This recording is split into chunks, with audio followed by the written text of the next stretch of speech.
Well, we now know the result of the team championships. Two of them will move on to Los Angeles. No surprise, Georgia. But Michigan in a bit of an upset. Shannon? Absolutely. You know, I was interested to not see Iowa State in there. And for a while, we thought Penn State was going to squeak in there. It was an awesome competition and a lot of fun to watch. And really came right down to that final round like we anticipated. Absolutely. It's so tough to keep track of it, really. You know? It really is, especially with 6 teams going, 4 events. So you've got 2 teams sitting, waiting on the sidelines while the other 4 compete. It's hard to keep track, and it's hard for the athletes and coaches to keep track as well. We'll recap the final team scoring for you as well as the individual results. But we know this, as we said, Michigan is moving on along with Georgia.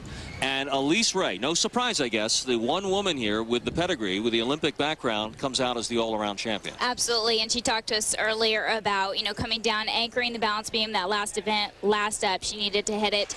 Who knows pressure better than an Olympian, and she did the job, and I wish her all the luck in the world going into nationals. Let's talk to her right now, as well as the winning coach from the University of Georgia. Well, this may be the coach of the year in any sport. I am so impressed, Suzanne, with the job that you've done, and I understand you've really been beat up as well lately. Oh my gosh, you don't even know how bad it's been. Actually, just even in the last 2 weeks, last week at the SEC Championships, one of our gymnasts who does all 4 events tore ACL on the first vault of the competition, and she's out for the year. And then tonight, Brittany Smith, who's one of our top scorers on 3 events, hurt her ankle in warm-ups and had to be taken out of the meet. So we are scrappy, and we are piecing it together, but we're a very mentally strong team. Well, it's been a really long season, a tough season, especially towards the end, like you say, with the injuries. What's your thought process heading into nationals? I think we're just going to go home and do nothing until we leave for UCLA. Really, we can almost not afford to practice. We don't have any alternates left, no one else to put in, and so there's really no thought process involved. We do most of our hard training in the fall, and once we get to the season, we think that we're, again, mentally a very strong team and that we can continue to compete without making mistakes. We can at least get into the Super 6 and at least have a chance to be a contender, even though I don't think we're as strong as we've been in years past. Suzanne, the poise and confidence of almost, I guess, 20 years of unparalleled success, I think, show in big competitions like tonight, and certainly should play well for you in nationals. Thank you. Well, I certainly, if you look at the top teams in the country, really the ones that have won the national championships in the last few years, Valerie Condos from UCLA and Sarah Patterson from Alabama and Greg Marsden from Utah, the 4 of us are the only coaches programs in the country that have won national championships, and we've all been at it a pretty long time. And again, I think that's mainly because of you learn how to win, and your teams learn how to win, and it's a total mentality thing, and it's contagious. And you know, our team just never quits. It doesn't matter how tough it gets. I have never seen a Georgia team quit on any competition. I've seen them struggle at the beginning of meets and just claw their way out at the end. And that's the reason in the last 18 years we've been in the top 3 in the country, 16 of those years. And I'm very proud of our consistency.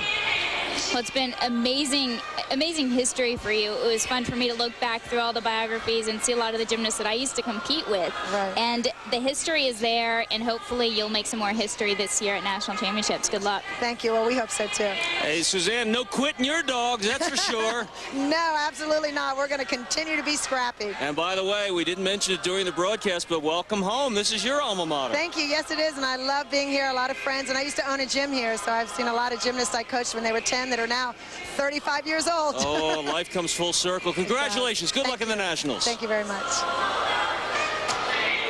She lights up the room, and she lit up this competition tonight. Elise Ray finishes in the top spot in 2 exercises, and overall, Elise, in horse racing, they say that sometimes form holds, and your pedigree certainly showed in top-notch competition tonight. Congratulations. Thank you. Hey, what did you think for yourself and about your team kind of pulling a bit of an upset and grabbing a spot in the nationals?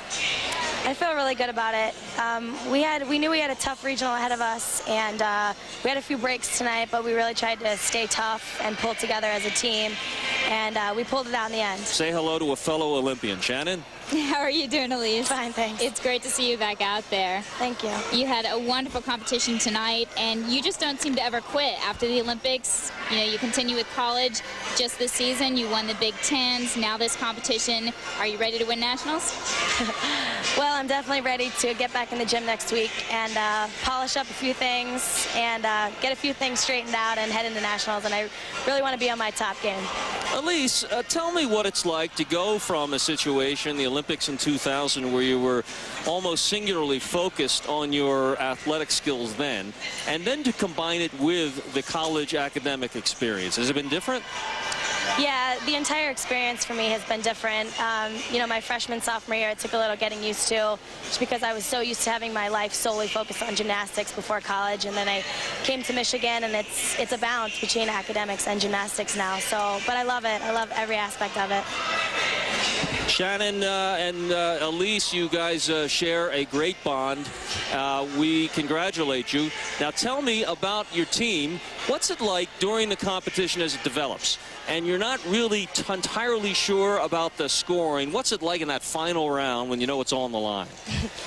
Well, I knew that beam was going to be a very high pressure event for us tonight, and I anchor beam, so I really started my focus as soon as I ended bars, because I knew what kind of situation I was going into, and I just really tried to focus on what I was doing and nobody else, and just kept the focus all the way from the end of bars to the end of beam. Well, we'll look forward to seeing you in Los Angeles now in the national finals, and perhaps some more trophies and medals to come in your career. Thank you. Good luck, Elise. Thank you.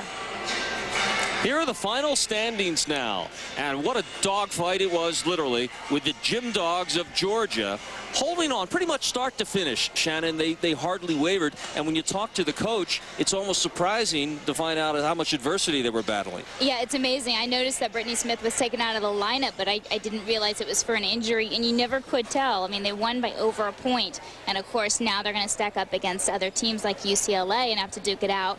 But, you know, we talked about the depth of the team coming into this competition, and they needed every ounce of it. And disappointment for Iowa State. They're edged out. They won't appear in the finals. Now, the all-around individual results. Elise Ray, as we mentioned, Chelsea Bird, and look at that depth. Kelsey Erickson from Georgia, and Fritzinger in the 6th spot. Boy, that was an impressive team performance. And these were all good picks. I think that none of these were surprises as coming in the top 6 in the all-around. Now to the individual results in the vault. Lisa Clark really turned on the home crowd here. Absolutely. What a great job, and in front of a hometown crowd. She has got to feel so great going into nationals. And in the bars, Elise Ray on top, Chelsea Bird again, Fritzinger again, and that pretty much holding to form there. Absolutely. You know, you're going to see those names over and over again. They're great athletes, and what it takes to be a great athlete and an all-around athlete is those individual events. And as she summed it up for us, they knew what they were doing. They had the good team strategy for Michigan going to the final round, and with Elise Ray anchoring on the beam, and look how that paid off. Absolutely. Well, if anyone's used to pressure, it's Elise Ray. I mean, you don't go into an Olympic competition and not have that pressure. So I think anchoring balance beam for her team was maybe even a little bit less than the Olympic Games. I think I'm going to say that. Floor exercise. Lisa Clark stealing the top spot as well with Kelsey Erickson. She might be the surprise performer of the meet in front of Marlene Stevens, Chelsea Bird, Laura K. Powell. Absolutely. And of course, you see again, Georgia, Georgia, Georgia. And it's great to see Penn State on top. So 2 of our 6 teams move on to the national championships, and we hope you've enjoyed our coverage of the regionals here from Penn State University. It'll be the University of Georgia and Michigan moving on. For Shannon Miller, I'm Lou Tilley, and from everyone at CN8, thanks for watching.